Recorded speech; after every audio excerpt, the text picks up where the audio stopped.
Good morning, everyone. Welcome to Chat UTD.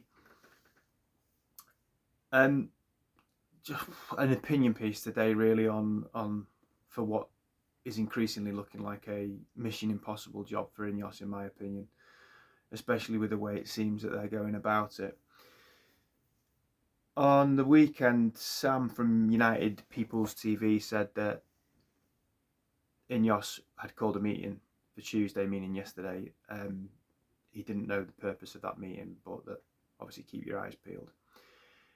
I hoped that it was not about Ten Hag, but to sit down with players or discuss the basically a crisis which United are in terms of players unable to do what's expected of them, and that they would, if they were talking to players, it would be a laying down of the law. It would almost be a last chance saloon. This is what our vision is for the club. We are going to become an elite club. You do at the moment do not fit into that. If you want to stay here, we can't have performances like we had on Saturday evening, and basically lay down the law.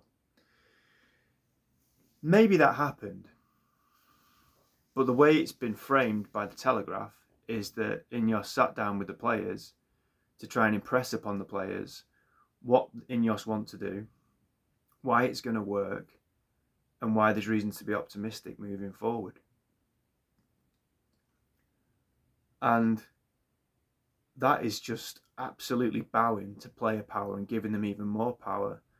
These are not people who've won Premier League titles for United. These are not people who've played for the shirt with pride. These are people who've consistently let the club down over a period of, in some cases, 8 years. It's inexplicable when you have said that you're going to come in and try and harness a culture of excellence and elite performance, to sit down with people who are nowhere near elite performers and try and tell them why they should be impressed with you. So I really hope that story isn't true. It's hugely concerning, and it isn't the only concern that's there at the moment. United are a club in decline. We've had 10 years of utter negligence. The stadium, to some people, is in a state of disrepair, hence why it needs to be knocked down and a new one needs to be built. We're in huge financial trouble. We've got debts through the roof. We have players on wages that are so high that we can't offload those players, but those players are mediocre. We don't have a director of football because he's on gardening leave from another club, and potentially he might not be in post for another year.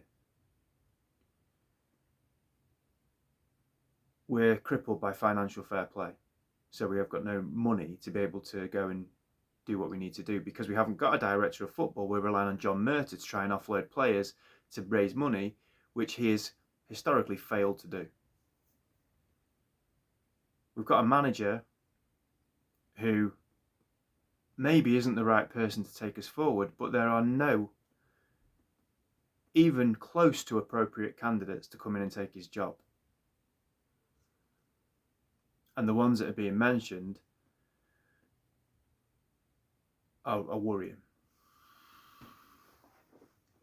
We're sixth in the Premier League. We have little to no chance of getting in the Champions League. We're not good enough to be in the Champions League if we get in it. The whole thing is a mess. Just the immediate stuff is a mess.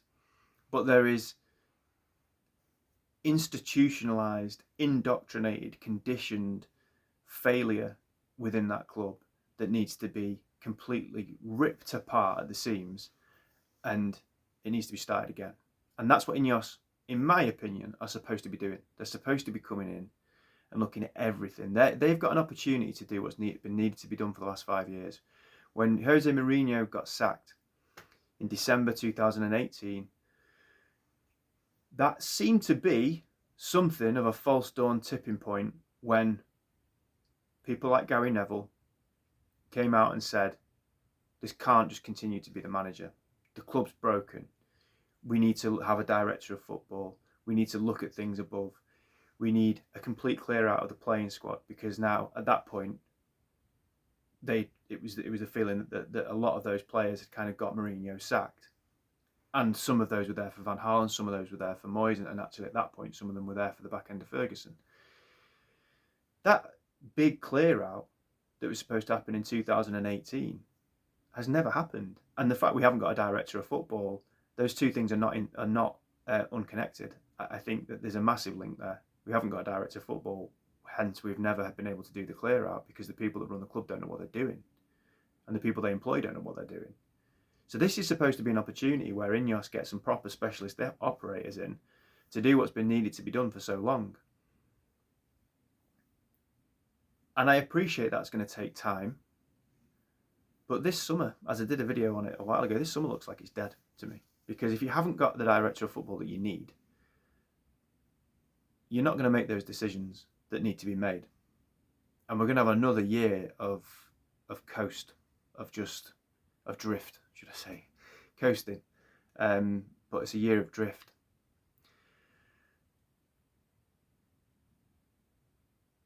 I'm not going to get into, I suppose, rumours, because there's not much point, but just based on a hunch, I don't think Marcus Rashford will go. We hear about elite performance. He's not an elite performer. We hear about changing the environment. If you want to change the environment, you go for the big hitters. You make a statement. It doesn't make a statement to get rid of Aaron Wan-Bissaka. It doesn't make that much of a statement to get rid of Casemiro, really. It certainly doesn't to get rid of Brandon Williams, Anthony Martial, players that shouldn't have been here probably for the last 2 or 3 years. You aim high if you want to make a statement. Now, people think that I've got a personal agenda against Marcus Rashford. It wouldn't matter if he was a £120,000 a week player. He'd be stealing a living at that. But his profile in the team would be pretty much next to non-existent. He should be a £120,000 a week squad player like Scott McTominay. So if Scott McTominay goes, I'd wish him all the best. If he stayed, I'd think he probably should be off the wage bill, but I'd think I ain't got a big problem with Scott McTominay. He's an honest lad trying his best. But Rashford, through the fault of the club, has been made the highest paid player, which makes him the highest profile player. Well, he already pretty much was the highest profile player, but the club have made that. The club have gone about trying to do that over the last few years. They've wanted a poster boy, they've wanted a star boy, and they've made it the wrong one, because he can't handle it. He isn't good enough. And now what you've got is a lot of scrutiny on that player because of his wage, because of his profile, because of his status, and whether you like it or not, that's the way it works. So you can argue he didn't ask for any of this. I would dispute that, but that's perhaps a different conversation. Whether you like it or not, he's on an inordinate amount of money that he's not earning or anywhere close to earning. So INEOS come in and say, we're gonna stand for standards of excellence, elite performance. Some of this nonsense that's been going on the last few years needs to stop.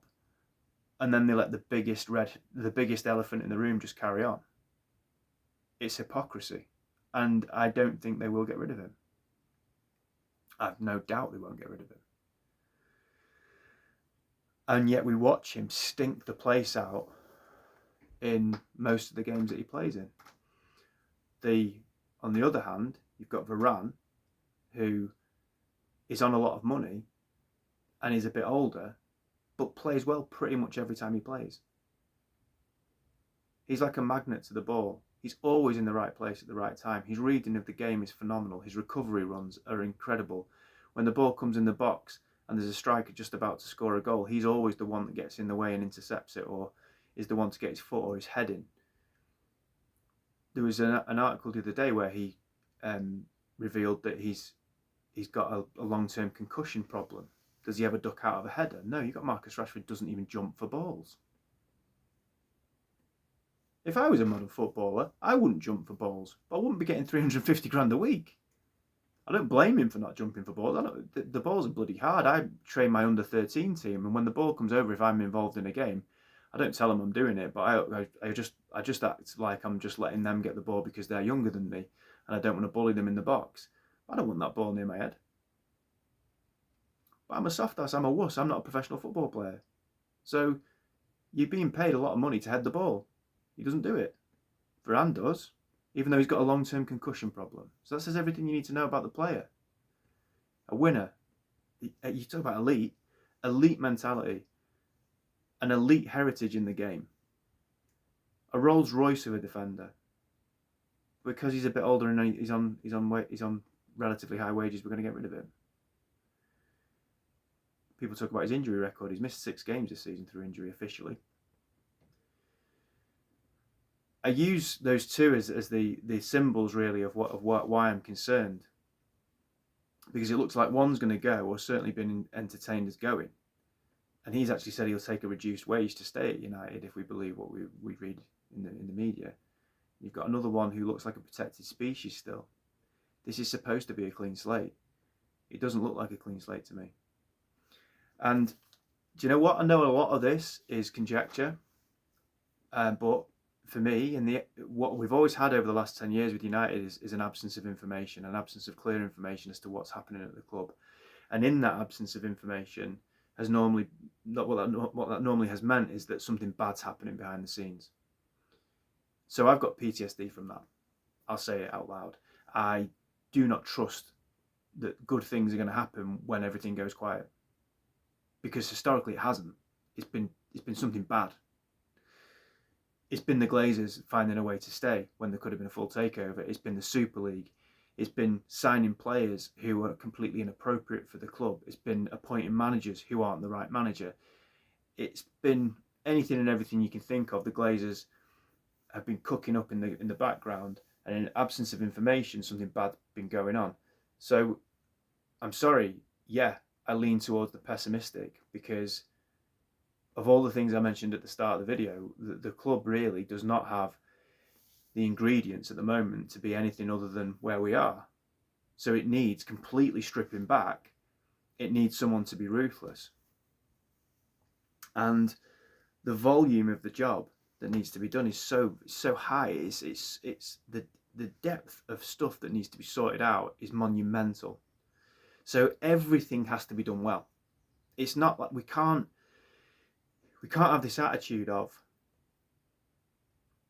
well, we'll just do it like a little bit at a time. You know, we'll have a summer this summer where maybe the director of football isn't in, but maybe Barada could do some of it. Maybe most of the players probably stay, but maybe if we change the manager, that could make a difference. The whole thing needs stripping apart, knocking down and building again. If you want to use an analogy, you can say the stadium. I don't want the stadium knocking down, but the stadium is the symbol of the club. The stadium probably does need knocking down to some degree and building back up again, as does the whole club. And you're going to do it with the stadium because it's going to earn you loads of money. With the team, with the structure, with the infrastructure, it might cost you some money to do that, but you still have to do it. And I'm concerned it's not going to happen. In terms of the whole atmosphere around the club, I think is really edgy. I think there's an uncertainty. I think there's the Liverpool game now just looks like another false dawn. The performance against Brentford was absolutely terrible, off the scale bad. And they've got that in them, this team. We know that, but to say this team, we've had that in us for the last 10 years. I said after the Man City game, when you watch the way we played against City, nothing has really changed in 5 years. And when United do badly in a game, it's for the same reasons that they did badly in games 5-10 years ago. It's the same stuff. It's the same type of performances where you're looking and going, oh my God, why can't we make a 5-yard pass? Why aren't people running? What's the shape of the team? Why is that player still on the pitch? It's all the same stuff. So nothing's changed. And they're dropping performances like that, and you think they've turned a corner against Liverpool, and you see something like that. And I don't know if it is as straightforward as people down in tools or what. I just don't think they're good enough. The mentality isn't good enough, and good enough doesn't mean technically. Some of them aren't technically good enough. But to be a footballer, you need the whole package. To be a footballer at Manchester United, you need to have the mentality, you need to have the technical ability, you need to have the discipline, you need to have the mindset, you need to have the psychology, you need to have the emotional intelligence, you need to be mature. All of those things, you have to have that to play for a club like Man United. You have to have that to probably be a Premier League football player. And just so many of these players just don't have the minerals, or they had it and they've gone soft. But still, one of the major principles, one of the major fundamentals of being a really top football player is your mindset and your mentality. And they haven't got it. They're not winners. They're not elite. And that's what keeps coming back to. The squad needs to be completely ripped apart. And that's not what I'm hearing is going to happen. I'm still hearing there's going to be untouchable players like Rashford, like Bruno, like McTominay by all accounts, which is a ridiculous. I love Bruno. I don't want Bruno to be sold. I think Bruno is. People talk about he's not captain material. Well, who is in that team? He's the nearest we've got. He's all action. He puts himself everywhere where he can be. He plays with injuries. He, for me, gives everything he's got every game, which is a lot more than what other people do. There's aspects to his game that is flawed. Would he be a mainstay catalyst player in a title-winning team? Probably not. But would he be in and around it? Yeah. But still, he shouldn't be a protected species. And Rashford certainly shouldn't. And McTominay being one is crazy. That's all rumour. I said I wasn't going to get into rumour. I'm getting drawn into it. But you see the point I'm making, I think. And the thing with the manager is a real complex issue, because it isn't just as clear cut as saying he has to go. I think if he goes, there's problems. I think if he stays, there's problems. This is the first time since Ferguson left where we're in a situation where most of the fan base have an opinion on the manager one way or another. And I find myself everywhere and nowhere in it. I really do.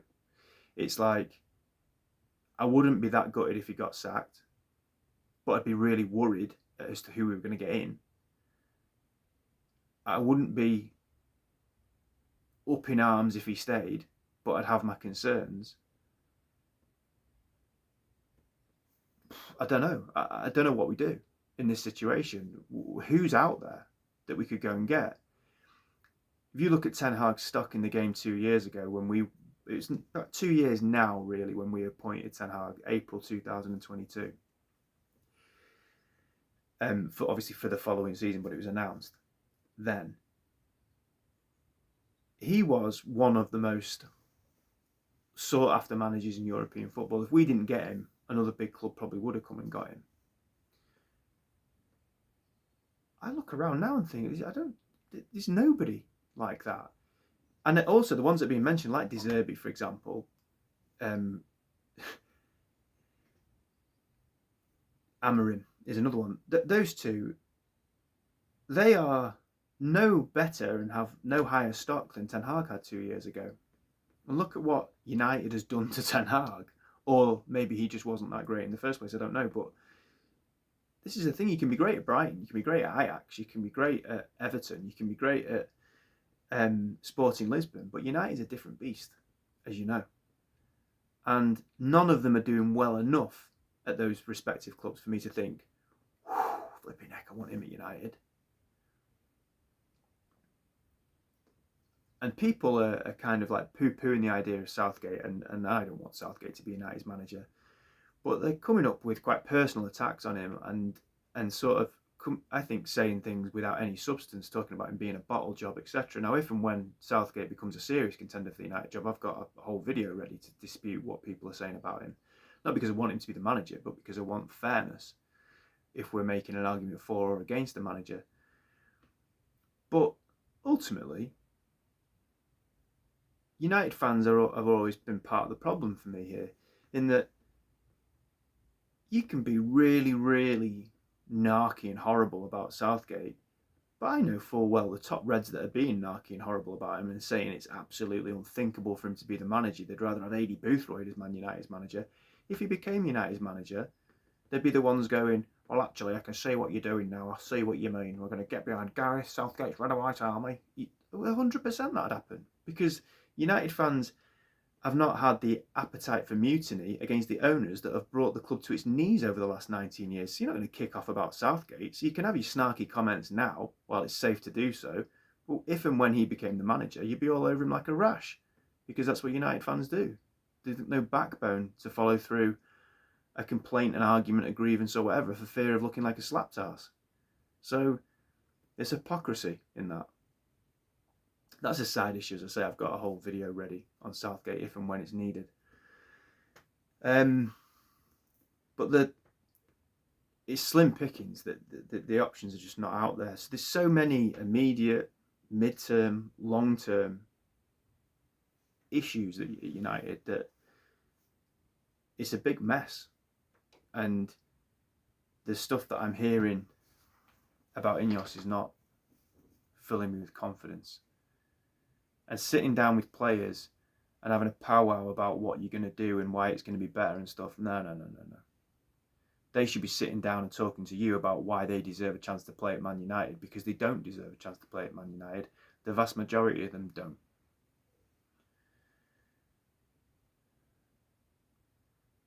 We've got a game tomorrow. I don't think it really matters what happens tomorrow. The season's over in the league. The only thing you're really trying to do now is, I guess, do no harm. You don't want a disastrous season. We could end up losing as many games as we lost in the 1989-90 season. I was looking at this, and the manager's position becomes untenable at that point.